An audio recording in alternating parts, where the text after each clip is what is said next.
I avui a l'entrevista del Primera Columna ens acompanya Sergi Perelló, que és el secretari general de la Intersindical a Catalunya. Molt bon dia. Molt bon dia. Gràcies per vindre avui, benvingut. Vosaltres? Avui és aquí a Terres de l'Ebre, entre altres coses, per a inaugurar el local de la Intersindical a Amposta, un local que té història també al darrere, però sobretot també per presentar aquí al territori la campanya Construïm Futur. En què consistirà? És una campanya que vam encetar el novembre passat, on plantegem quines són les nostres receptes i quin model de país volem. Nosaltres creiem que durant els últims 40 anys hem anat avançant per la pèrdua de drets socials i laborals, a més en un marc polític que és el de l'estat espanyol, que no afavoreix els interessos de les majories treballadores, i nosaltres presentem 3 blocs de propostes sobre model productiu, sobre mesures en el camp del treball i sobre mesures de protecció social que creiem que són les essencials per avançar cap al benestar i la cohesió del nostre país. De quin model productiu estem parlant, per tant? Quina és la vostra proposta de canvi en el model productiu? El model productiu on estem tendint des de fa vora 50 anys és un model productiu que està primant sobretot la construcció i el turisme, que és un model molt basat amb baixos salaris i precarietat. Als anys 70 el PIB industrial a Catalunya era del 45% i ara som al 19%. El sector industrial té un paper important, primer per la sobirania econòmica que ens dota com a país i també per les condicions laborals que sempre són millor que en altres sectors, salaris dignes i feines de qualitat. Creiem que aquest model és un model el que ens ha de permetre poder, diguéssim, tenir la prou força per afrontar els reptes de futur. Un exemple clar és quan durant la pandèmia no hi havia cap fàbrica a Catalunya que fes màscares, no? Doncs nosaltres hem de ser capaços de poder fer front als reptes de la globalització i la tecnificació amb un model industrial que sigui diversificat i sostenible. Evidentment hi han d'haver tots els sectors, no diem que només hi hagi indústria, però sí que la indústria ha de deixar de perdre pes per tenir el pes que li correspon en un país que creiem que ha de ser modern i cohesionat. Una indústria també diversificada en el territori, no? Descentralitzada, no només concentrada... Clar, això també té a veure amb les infraestructures. Aquí a Terres de l'Ebre tots sabem quin és el nivell que hi ha de dèficit d'infraestructura, sobretot de transport, que fan que el desequilibri territorial sigui tan important. I per tant, primer de tot, a més, i quines són les inversions que hi ha, si són, sobretot aquí a Terres de l'Ebre, si són inversions que són depredadores, no? En el sentit que cal que sigui una indústria que sigui útil pel país i, evidentment, per la gent del país, que serveixi també per poder exportar allò que creiem que és de qualitat, no? I amb valor afegit, però ha d'estar estesa dins el territori també perquè necessitem desconcentrar les ciutats, necessitem baixar els preus dels habitatges i això cal que es pugui ser estesa en el territori. Hi ha una política conjuntural en matèria industrial i històrica en el país que només ens preocupem quan tanca la Nissan o quan tanca una gran empresa o quan ve el cotxe elèctric i faran fora 3.000 treballadors de la SEAT. I no pot ser una preocupació conjuntural, sinó que ha de ser una preocupació estratègica. Per tant, cal un canvi en les polítiques també en la planificació del país.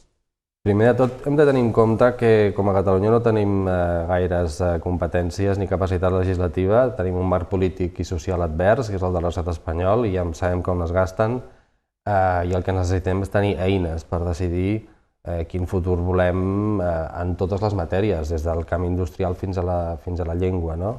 I el que és veritat és que el govern de la Generalitat té les capacitats que té i necessitem tenir, diguéssim, agafar les regnes del país per poder tenir una política industrial estratègica o una política productiva estratègica en favor del conjunt de la població. I és veritat igualment que durant tots aquests darrers anys de tots els governs autonòmics, el que deia abans, la preocupació que hi ha hagut industrial ha sigut conjuntural. Un exemple clar és que el 2015 es va acabar de construir un centre de formació professional per l'automoció a Martorell i 7 anys després segueix tancat. El tret diferencial de la Intersindical és el seu independentisme o va més enllà? Nosaltres som un sindicat que conjunturalment o estratègicament creiem que la construcció d'un marc polític i social diferent en forma de república és una via, una oportunitat per millorar les condicions de la gent, però el que diferencia la intersindical és el model sindical en què apostem. Nosaltres creiem que el model sindical que hi ha hagut aquests darrers 40 anys a l'estat espanyol i també a Catalunya, a diferència del País Basc i Galícia, és un model de pèrdua de drets. Nosaltres creiem que el sindicalisme ha de guanyar de drets i no pot ser corretja de transmissió d'unes polítiques que han anat en contra dels interessos del conjunt de la població. Hem tingut 25 reformes laborals els últims 40 anys, com deia, i 8 han sigut lesives i una, en aquest cas, ha sigut l'última reforma laboral. Creiem que aquest no és el model de sindicalisme modern ha de ser de guanyar drets. L'última reforma laboral no us satisfà? Com afectarà als treballadors? L'última reforma laboral per nosaltres és pràcticament maquillatge. Entenc l'esforç que poden haver fet els agents socials, però no canvia substancialment les reformes de 2012 i 2010, sobretot la del PP, en dos aspectes claus, que és els salaris, l'abaratiment de l'acomiadament, per tant, i la capacitat de negociar els treballadors.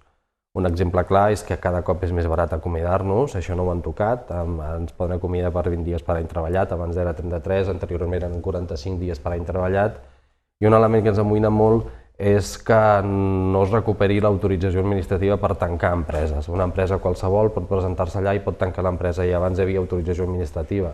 Això produeix dos efectes. Un, els efectes nocius per l'ocupació i per la gent que hi treballa, que és acomiadada, i dos, perquè se'ns en van les empreses, aprofitant el dúmping social. Per tant, aquests dos elements ens amoïnen molt, hi ha altres elements com els salaris de tramitació, etc. I alguna mesura positiva amb referència a la temporalitat, però unes mesures positives que, si no hi ha prou inspecció de treball, poden quedar en foc d'encenalls.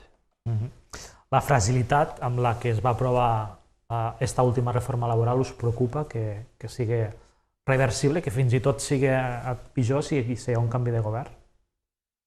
Bé, hem vist quina és la tendència que hi ha sociopolítica a l'estat espanyol. És una tendència realment conservadora i poc agosarada amb canvis. Hi havia una oportunitat important en aquest escenari de canviar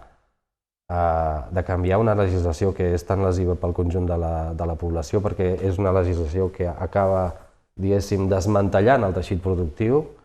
Hi havia una oportunitat, hi havia matemàticament la possibilitat de poder-ho fer, i evidentment hi ha un element que sempre hem dit, que és que si no es prenen mesures socials i polítiques en favor dels drets socials i civils agosarades, al final a qui estem alimentant és a l'extrema dreta. Aleshores, el feixisme se l'atura amb polítiques que vagin a favor de la gent. Per tant, ha sigut poc ambiciosa, poc valenta aquesta reforma laboral. És poc valenta. Tenint en compte que hi havia l'aritmètica per a fer una reforma més valenta. Exacte, era l'oportunitat que hi havia amb l'aritmètica que hi havia. Podemos hagués pogut posar més carn a la graella en aquest escenari matemàtic, i el que evidentment ens amoïna és que els dos grans sindicats segueixin acceptant tan poca ambició. S'ha anunciat també una pujada del salari mínim interprofessional, assolint els 1.000 euros. És suficient aquesta mesura? Nosaltres ja fa 2 anys i mig que vam començar una campanya demanant que els salaris mínims seguissin les recomanacions de la OIT, l'Organització Internacional del Treball, que ha de ser un mínim del 60% de les mitjanes salarials. I a Catalunya, segons la nostra realitat socioeconòmica, que vam fer un estudi, diguéssim, empíric, ens tocarien 1.300 euros. Enguany, a finals de 2021, amb la pujada que hi ha hagut de preus de l'IPC, segurament si tornéssim a fer l'estudi ja ens acostaríem als 1.400 euros de salari mínim que necessitaríem per complir aquests estàndards internacionals. Les mesures o el decret de l'SMI que ha aprovat a l'estat espanyol, evidentment és insuficient, perquè la nostra realitat econòmica és diferent. Dos dades importants: hi ha un 21,4% de la població de Catalunya que és pobra, estem parlant de més d'1,5 milió de persones, i un 14% de treballadors que no arriben a final de mes, i això són dades que són realment alarmants, tenint en compte que els salaris mínims tenen un efecte, diguéssim, d'empènyer cap amunt la resta de salaris. La pandèmia ha tensionat l'economia, ha fet pujar els preus, ara només faltava l'esclat de la guerra entre Rússia i Ucraïna. El panorama és preocupant. El panorama és preocupant també perquè els compromisos amb el canvi climàtic i una transició energètica són bastant febles.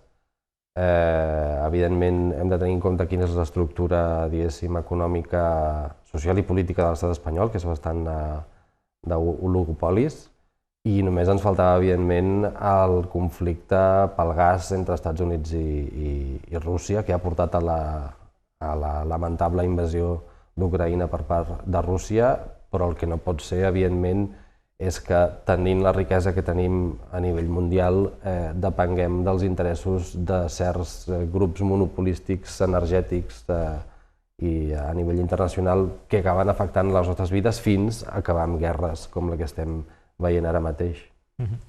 Com dèiem, avui Sergi Perelló, el secretari general de l'Intersindical, és a Terres de l'Ebre perquè inaugura el nou local a Amposta, d'alguna manera també per evidenciar el creixement de la implantació d'aquest sindicat, de l'Intersindical al nostre territori. Esteu satisfets d'aquest creixement, d'aquesta evolució positiva del sindicat? Sí, portem uns 4 anys creixent força, ens hem implantat a tot el Principat, des de l'Alt Pirineu fins aquí a Terres de l'Ebre. Ara som en els processos de constitució de les federacions, la d'Indústria, Serveis Privats i Serveis Públics, i estem consolidant la nostra presència a molts centres de treball, bàsicament perquè intentem explicar quin model sindical volem, que és un model sindical de guanyar drets i de superar una mica l'estatu quo que hi ha hagut històric.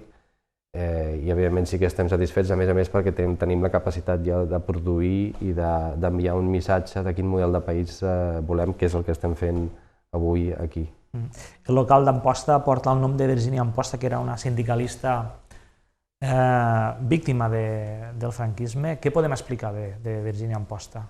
La Virginia Amposta, ella era una xica de Pinell de Brai i va estar la infantesa aquí, després se'n va anar a viure a Sant Vicenç dels Horts, va estar implicada primer a la CNT i després va acabar a la UGT i el 1939 la van delatar i res, va ser un judici sumaríssim i va ser assassinada, afusellada al Camp de la Bota el mateix any a Barcelona. Per tant, no heu volgut recordar la seva... Ho vull recordar primer perquè era d'aquí i pel seu compromís sindical, doncs creiem que val la pena poder posar. Tots els locals que té el sindicat tenen nom de dona i aquí també hem volgut fer-ho. Molt bé. Hem començat el programa parlant de la industrialització de les Terres de l'Ebre, parlant de Kronospan, d'aquesta multinacional de la fusta austríaca que s'implanta aquí al polígon Catalunya Sud.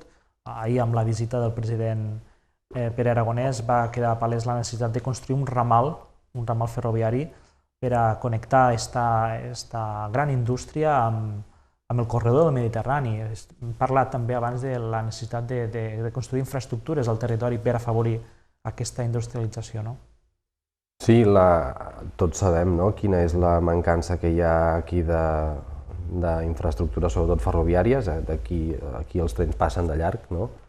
I evidentment té un efecte importantíssim la construcció d'aquest tipus d'infraestructures, no de les infraestructures que són depredadores i que no generen cap valor ni en feina ni en valor afegit al territori. Però l'altre element important, que també passa no aquí, sinó també al Camp de Tarragona i altres àrees, és la millora i extensió real del sistema ferroviari de Rodalies, perquè és un dels elements clau per garantir la feina al territori, perquè la gent es quedi i perquè la gent també vingui i es pugui estendre, diguéssim, des del comerç fins a la indústria del territori. I tots sabem quina és la situació que, evidentment, tothom ha de dependre del cotxe i això no és el model que creiem que ha de tenir el país. Sí, de fet, la plataforma Trens Dignes a les Terres de l'Ebre i també el col·lectiu Diàspora Ebrenca ha demanat la recuperació del tren avant i també la millora del servei de Rodalies de Renfe, precisament per afavorir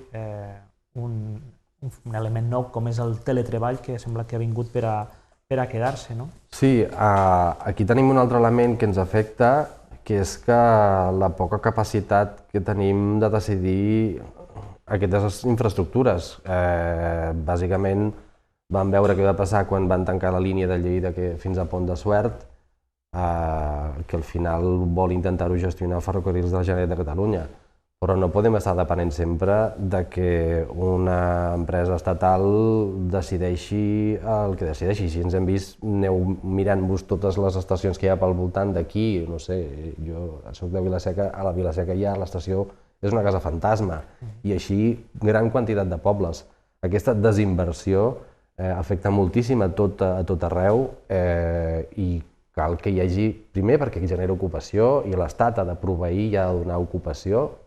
Resulta que el nostre estat, el que tenim està en contra nostra, però necessitem un estat que doni feina a la gent amb inversió pública, amb millora del sistema ferroviari i, evidentment, amb la contractació. Tenim xifres sempre amb 2 dígits d'atur que no hem baixat des de fa 15 anys, estem al 12%, i l'Estat podria contractar i podria fer molta feina invertint en la xarxa ferroviària, amb tota l'ocupació que podria generar i amb tot el benefici que podria fer significaria el territori.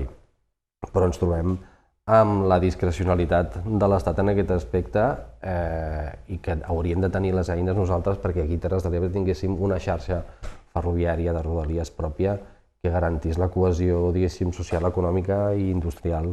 I una altra infraestructura molt important per al territori en aquest cas és un equipament sanitari, l'Hospital de Tortosa Verge de la Cinta, que hi havia un projecte del Departament de Salut per a fer una ampliació, però des del territori es demana la construcció d'un nou hospital. La Intersindical també aposta per la construcció d'aquest nou hospital.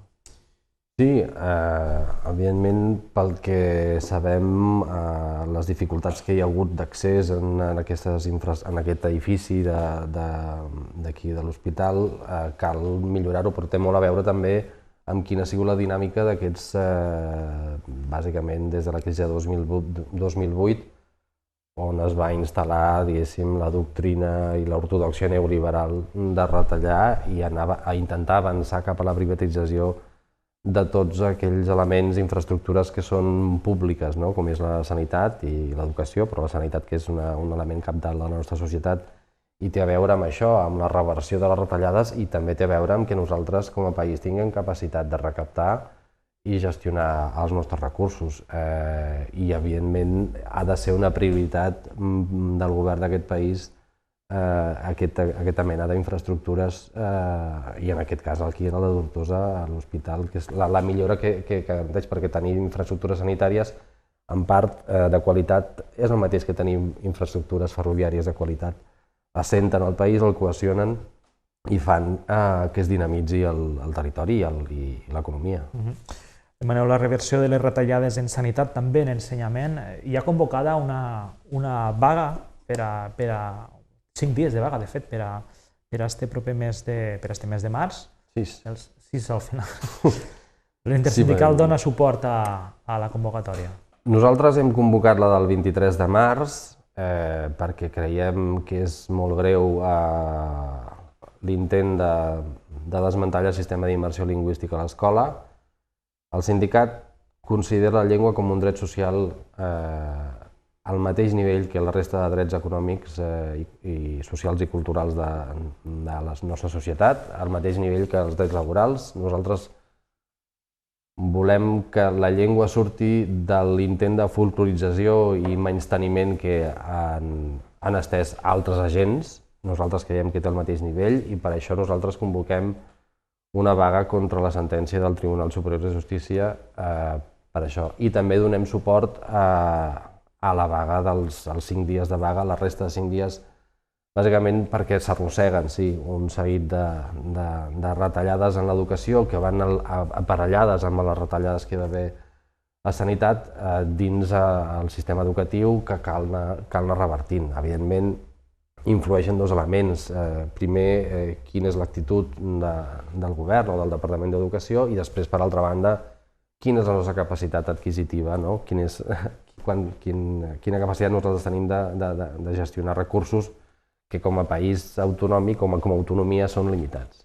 I després l'avançament o la modificació del calendari escolar de Aquest calendari escolar és la cirereta del pastís, no?